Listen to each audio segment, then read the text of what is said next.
Hi, and welcome back to the show. Today, we are joined by Pavel Stepanov. He is the CEO and founder of Virtudesk.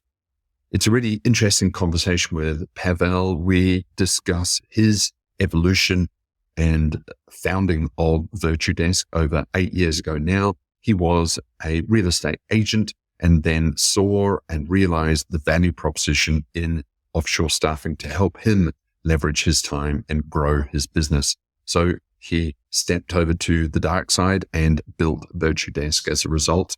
That was over 8 years ago now, and he has a successful business. We also discuss with Pavel the recent economic hard times in the US and how he has evolved his product and service offering to reflect the harder times that some of the smaller businesses across the US are experiencing. So really interesting conversation with Pavel.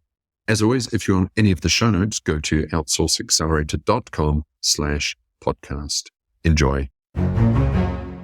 Have you heard of Hiring Branch? Hiring Branch is changing the way contact centers hire, helping hiring managers know who can do the job before giving them the job. Creators of the first open-ended AI assessment, Hiring Branch measures language and soft skills, like critical thinking or empathy, in job simulations, making it easy and accurate for recruiters to shortlist candidates, streamline all assessments into one, and improve agent output. This innovative assessment is already being used by over 1,000 recruiters in reputable companies like Bell and other Fortune 500s. Prove better results yourself with their risk-free pilot. Learn more at hiringbranch.com/pilot. That's hiringbranch.com/pilot. Pavel, welcome to the show. How are you doing? Good, Derek. Thanks for having me, Ben. Appreciate it. Pavel, you are running Virtudesk and you're sitting in Seattle. I want to get the perspective of how things are shaping up in the US, how things are evolving. I want to talk about your product evolution. So really excited to have you on the show. Maybe you can start by just introducing Virtudesk. Sure. Well, Virtudesk is a premier virtual assistant services company. We're based out of Seattle, Washington, and we've been in the industry for almost 8 years. It's going to be in December. And we started out as a small VA company where we were just offering services of virtual assistants located in the Philippines to the United States real estate agents, basically. We're covering US and Canada. So that was kind of my dipping my toes in the outsourcing industry myself. While I was the real estate agent, I hired my first virtual assistant to do some prospecting and some back office support for myself and the brokerage. And that kind of grew into the big company that we have right now. So, but to get back to your point, to your question, as far as how the things are shaping up in the US in general, well, the economy is taking a toll not for the good, probably the last couple of years, I think, because as you probably know, the interest rates were raised because of the historic inflation that we have in the United States, probably in the world as well. So since the interest rates raised, and when it happened, I'd say probably about July of 2022, a lot of business kind of went to this screeching halt. And obviously, since we were serving a lot of real estate agents, we saw the cancellations, we saw people not able to pay. So we knew that, worse things will come later on. So we decided to pivot at that moment and started to develop more product and services that will be more accessible to people during the so-called recession time or bad economic time. Got it. So Pavel, you started out as an estate agent and you got your own virtual assistant to help you with that. And this happens in so many cases. You saw the opportunity and the amazing value proposition of getting people offshore and how that can enhance your business onshore. And so you kind of switched sides. You thought like, this is a huge opportunity. Yeah.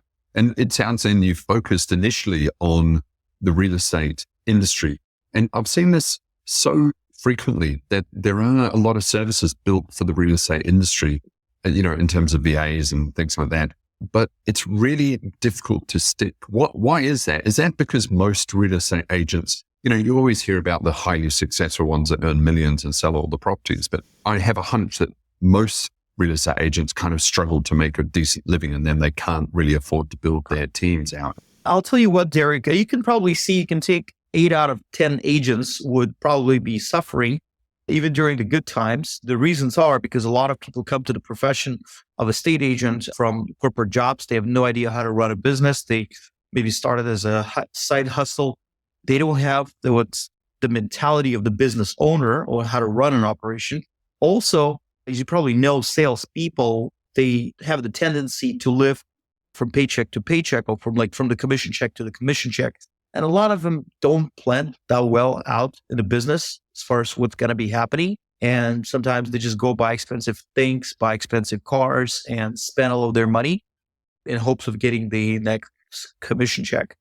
Also, the sales cycle of a property transaction, usually anywhere from 30 days to 60 days.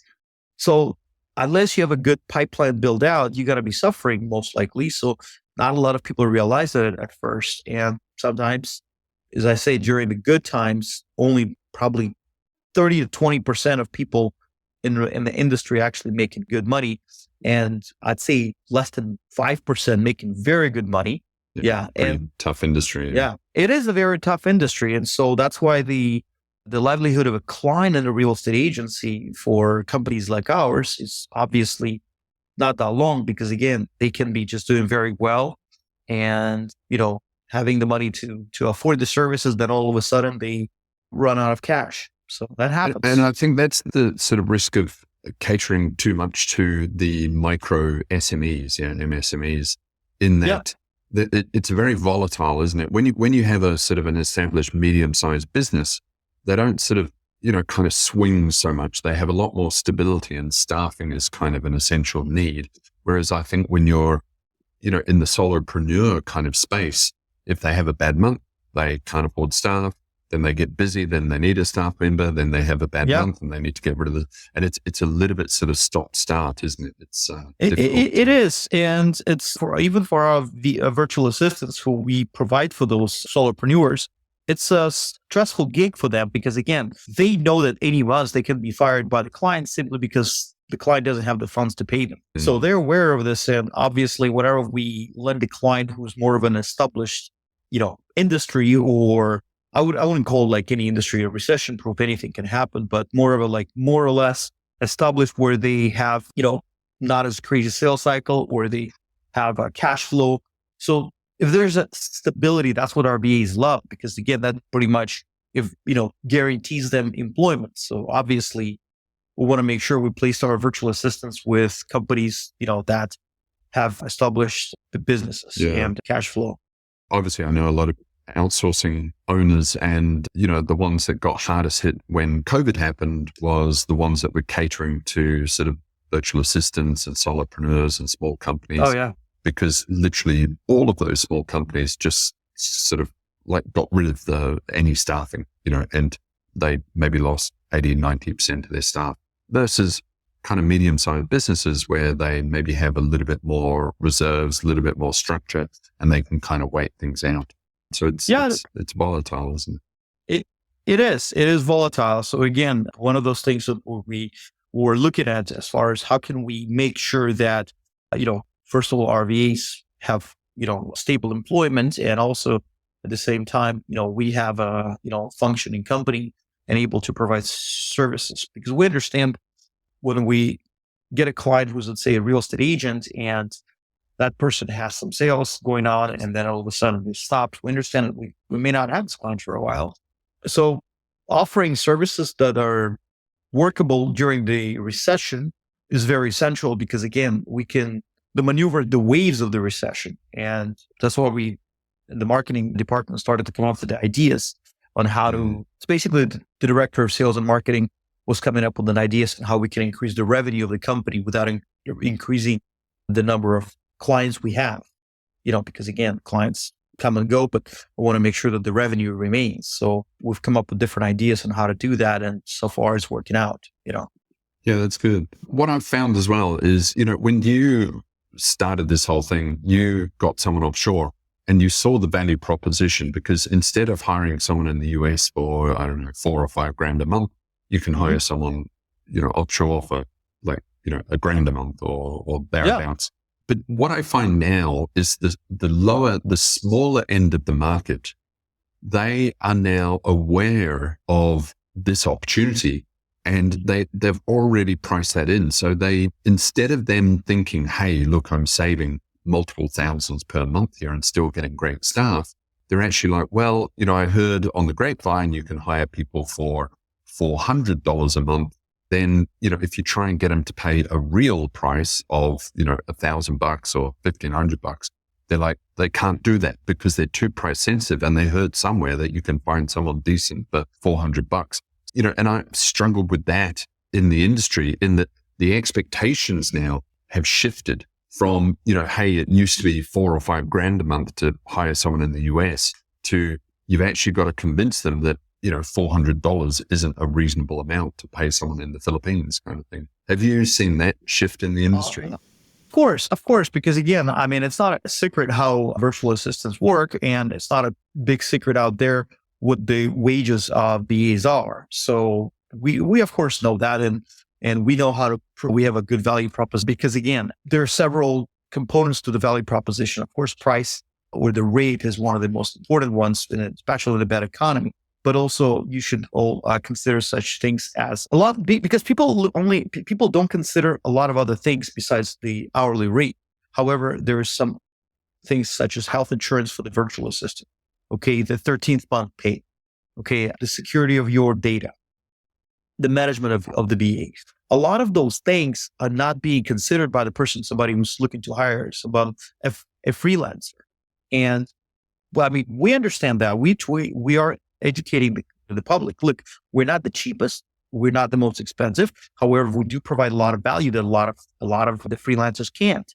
For example, if let's say your freelancer gets sick, this person's going to going to ask you for money to visit the doctor, because again, a lot of them not saving money for those kind of events. So we provide medical insurance, company paid medical insurance. We provide company paid, paid leave, sick leave. So a lot of benefits for the VA to stay within a company and to get the benefits that they won't otherwise receive from a direct client. And that's why we are attracting talent. And that's what we're saying. Listen, you can always hire somebody for $2 an hour. Whether this person is good or not, you're not going to find out until this person will start doing the job for you. And maybe it's going to be too late, but you're going to lose a lot of time and money looking for somebody, training, because the training aspect is also very important, and we do have in-house training. We have our online academy where all the virtual assistants are being trained on the materials, all major CRMs and everything. And we obviously, we see it all the time. What we also see, Derek, is what we call internally, it's called poaching, where let's say a client hires a virtual assistant from us for, let's say, $1,000 a month. And then they decide to hire this person directly and say, hey, why don't you come to work for me directly? I'll pay you $500. And so they try to poach our virtual assistant. We do have a provision in the contract that provides for a payroll transfer. It's not really advisable because, again, we cannot guarantee, let's say you do a payroll transfer, you want to buy out the contract of virtual assistant and hire this person directly. We cannot guarantee that this person will stay with you for as long as you want, because again, you're simply buying out the contract. You're not buying a person. They're free employees. They can come and go. So again, if somebody's running your business, if somebody's in the business to make money and not just, trying to undercut on those things, those people appreciate Virtudesk being there, because again, we are there as a more of a, not only a liaison, but again, we're providing all of the security. We have cyber insurance, which is very important for somebody who has data. We have cyber insurance up to $2 million.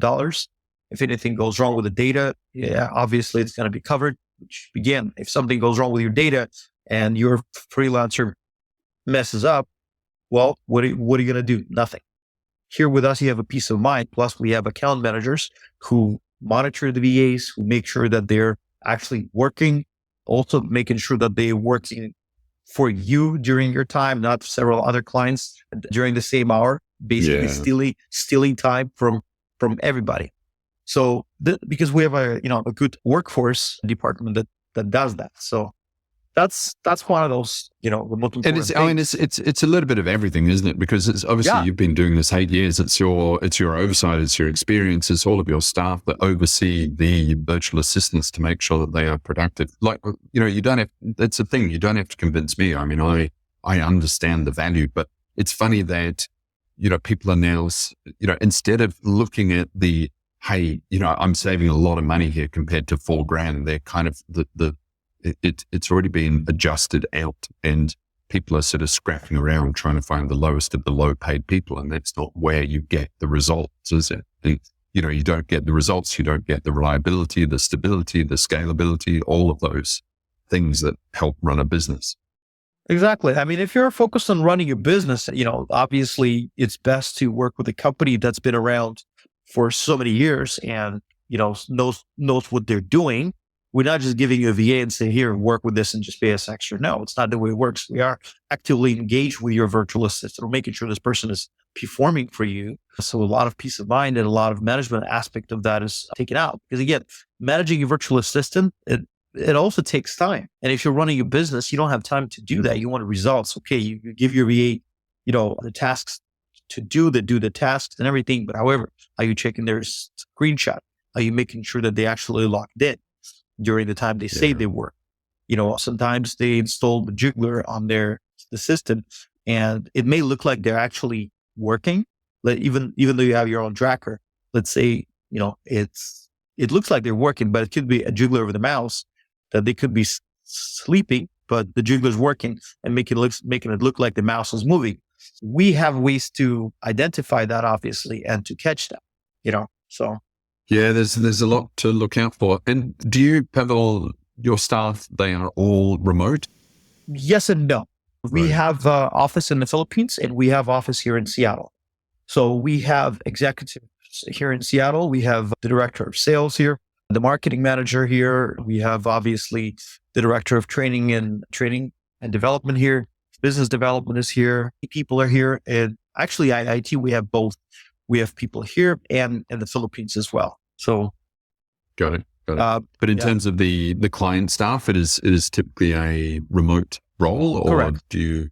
If it's a client staff, they're all remote. They all come from the call center industry, from the managerial positions. So they're very experienced dealing with call center agents, obviously. So they know what they're doing. And we want to hire people like that. We want people who are first of all, know the culture, know their own people, because they're working with them. So, obviously that's very important to us.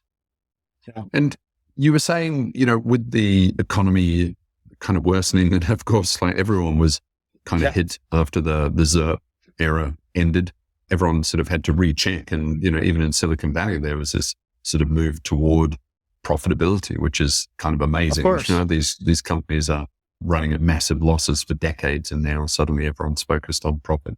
So what always kind of amazes me, actually, Pavel, is that instead of doubling down on offshoring when times get tough, people kind of quit it, and there are arguments that offshoring is counter-cyclical, because in theory, you're saving money offshoring. So when the economy goes bad, more people should offshore. But, I think people just kind of get spooked, and then they kind of cut all contracts, which also makes sense, I suppose. But yeah, how do you see it evolving?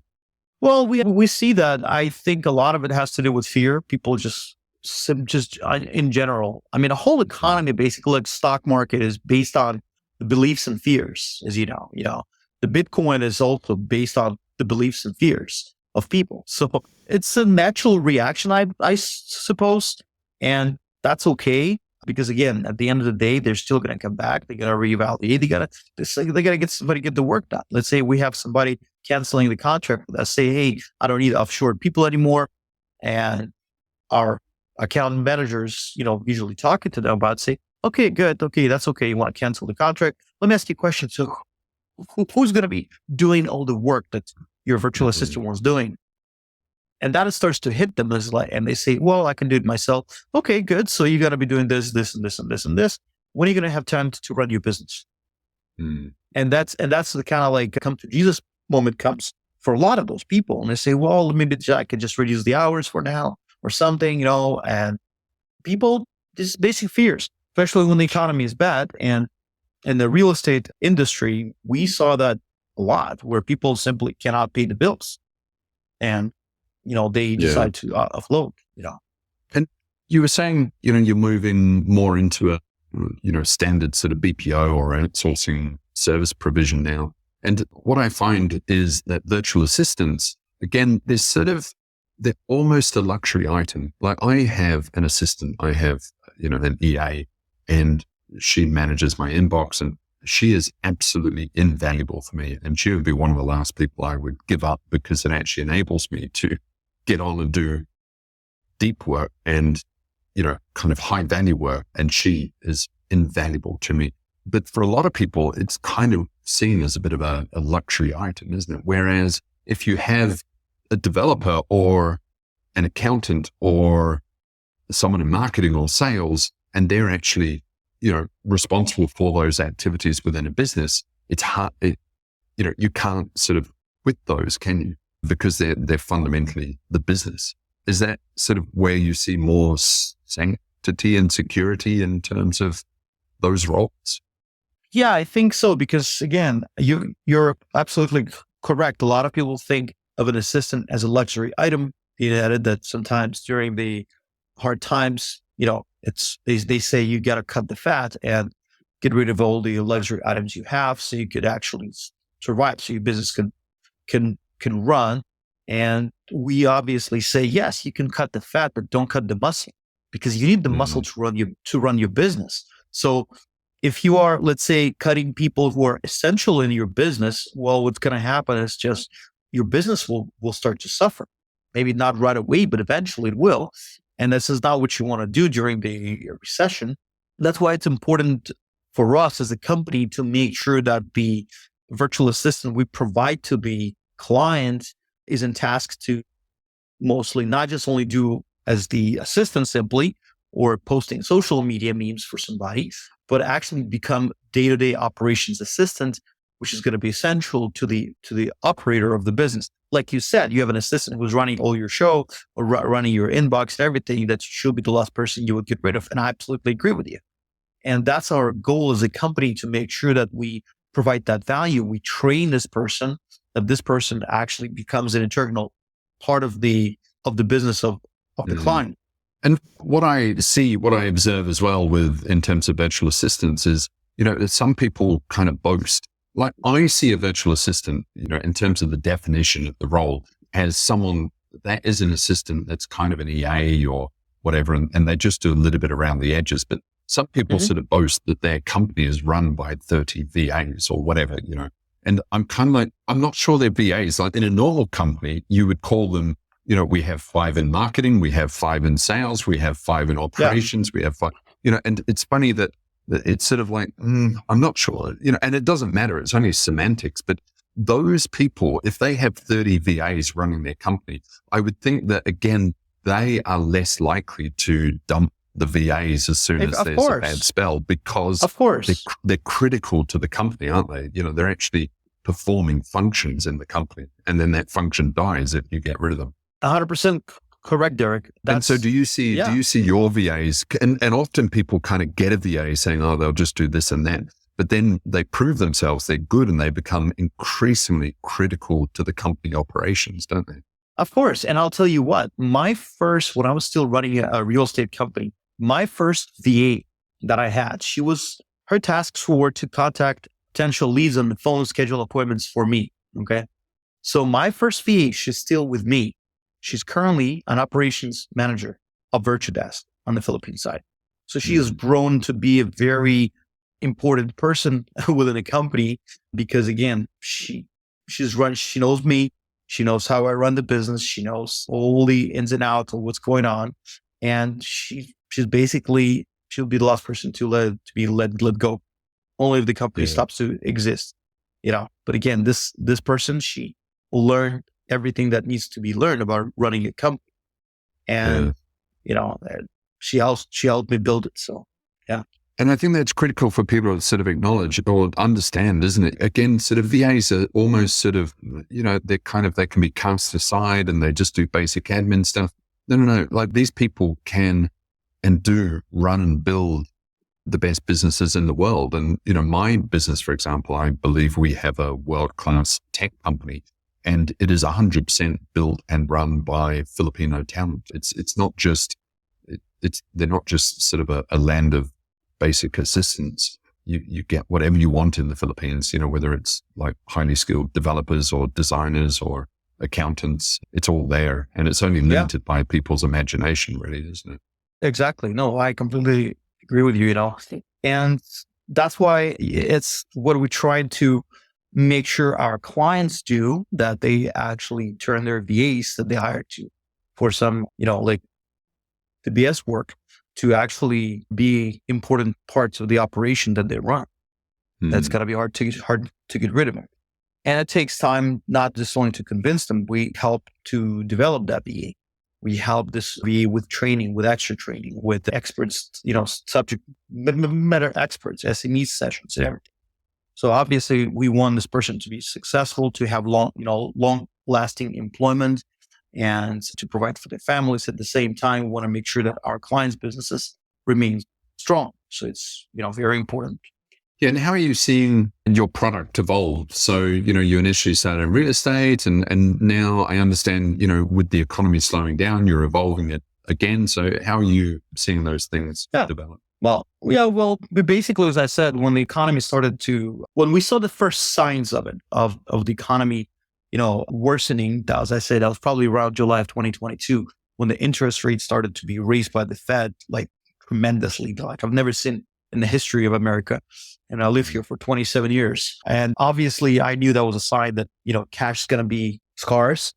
And when that happens, businesses obviously going to start cutting. There's a, workforce, luxury items as we call it. And so we decided to offer more service not only about the VA's work, but like auxiliary service. Like we started to offer less hours because usually our contract is for 20 or 40 hours per week. That's as long as VA can work for a client. We started offering light options like Virtudesk Lite is, for 10 hours a week. Anybody can afford 10 hours a week, even if, it's like what, like $100 per week. You're probably going to spend more at Starbucks. So obviously we provide value. Like, look, your stuff's still going to get done, but you're going to pay less for that.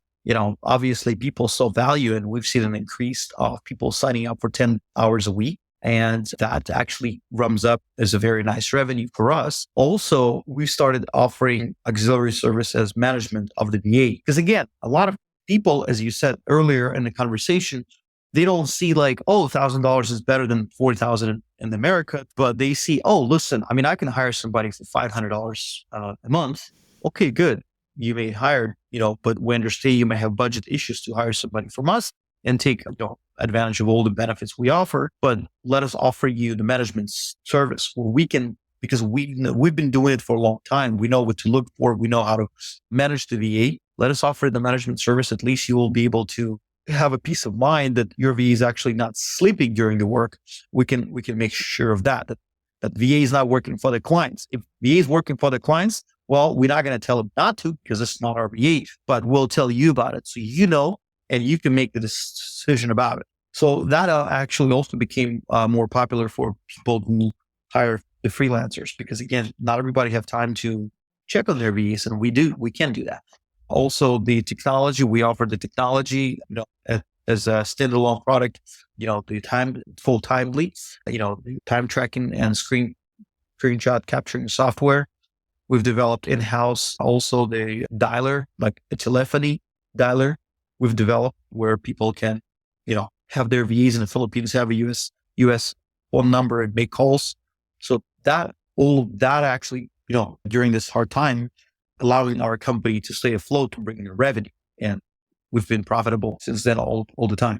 Yeah, well done. And it sounds a really exciting product actually to get people started on 10 hours a week because it's really a taster, isn't it? And as you say, it is, yeah. Gosh, if someone can't afford $100 a week and the value and, companies need to start sort of building structure and delegating and building processes and bringing extra people in, don't they? Otherwise, it's not really a business. It's kind of a job. Well, their businesses, their hobbies, Yeah. So, yeah. No, that's exciting. It's great to see that you've had a good response to it. I assume then, the sort of enticement is there, and then they can easily upgrade to 20 hours a week or 40 hours a week once they see the results. And it happens all the time. They start out as 10 hours a week because, again, a lot of people sometimes they never hired a VA before and they want to start out something small, and $100, $100 a week is not going to break the bank. Give it a try and see that's actually working. And obviously they, sign up for more hours, 20, 40 hours a week, bring in a second VA, third VA. So even if sometimes people have budget, but they're kind of hesitant to pull the trigger. And this is one of those things where they can test the water and see how it works and, stay with us. Yeah. And how do the VAs then juggle the 10 hours?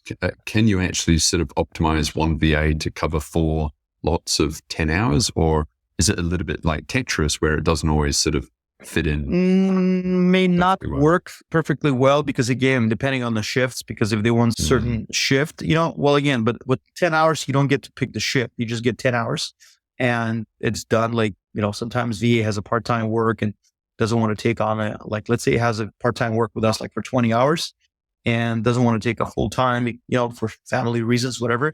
She can take an extra 10 hours a week and earn some more. So that helps with the VA, because again, you don't get to pick the hours. The client doesn't get to pick the hours unless they upgrade to part-time. But I mean, you can say practically you can do 4 10-hour shifts if they do back-to-back. Again, the key is that the VA works on during the certain hours. VA works only for one client.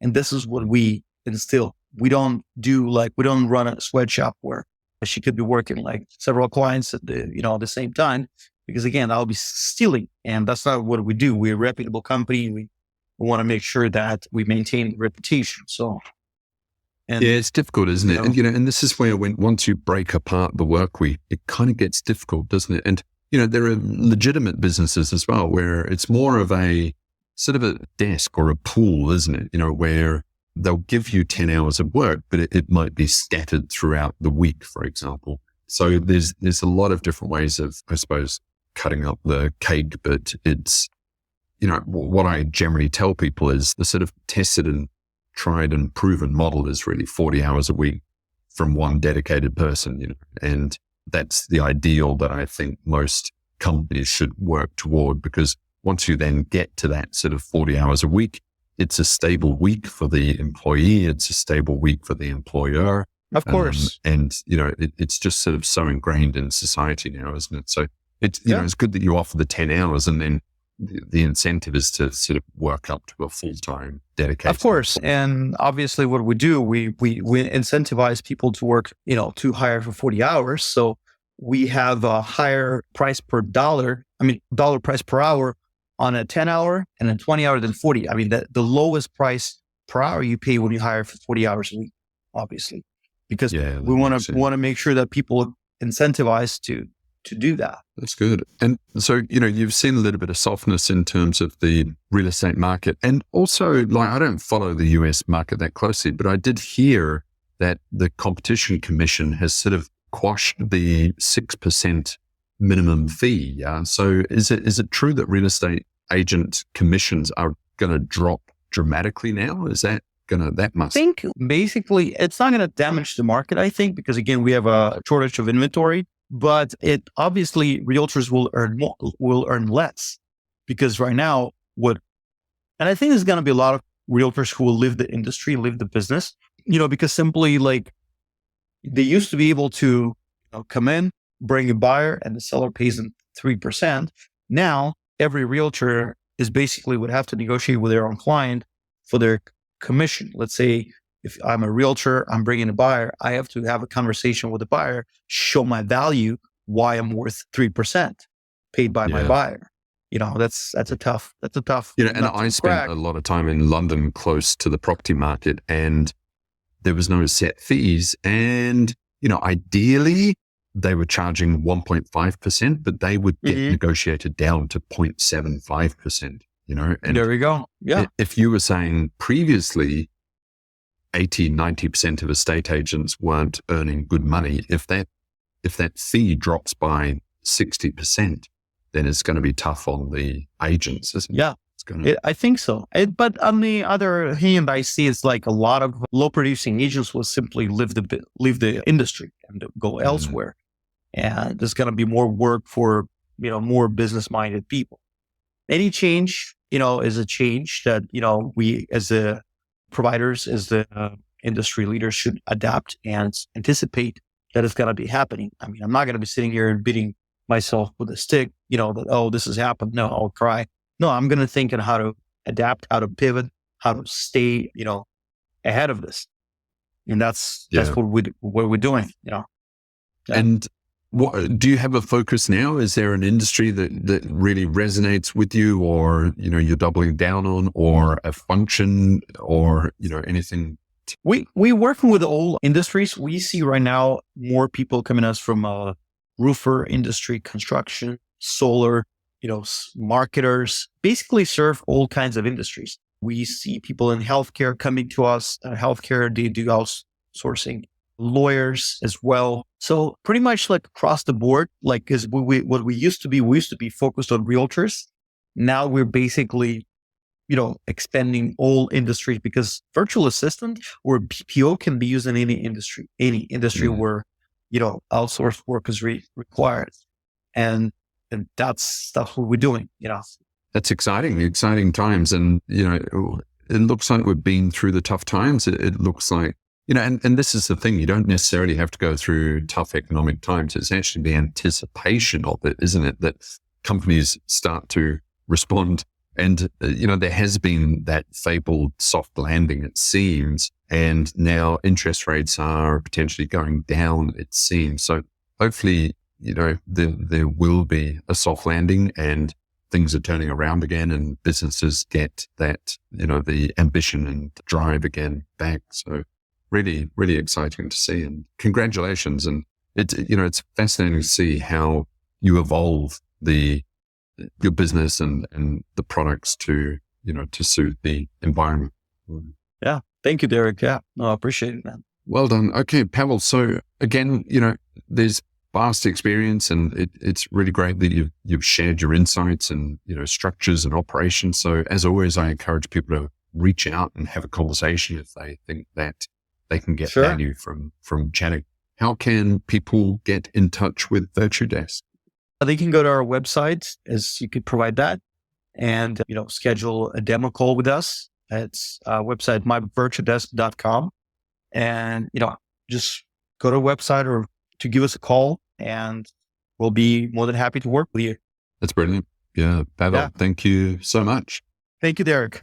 That was Pavel Stepanov. He is the CEO and founder of Virtudesk. As always, if you want any of the show notes, go to outsourceaccelerator.com/podcast. And if you want to ask us anything, just drop us an email to ask@outsourceaccelerator.com. See you next time.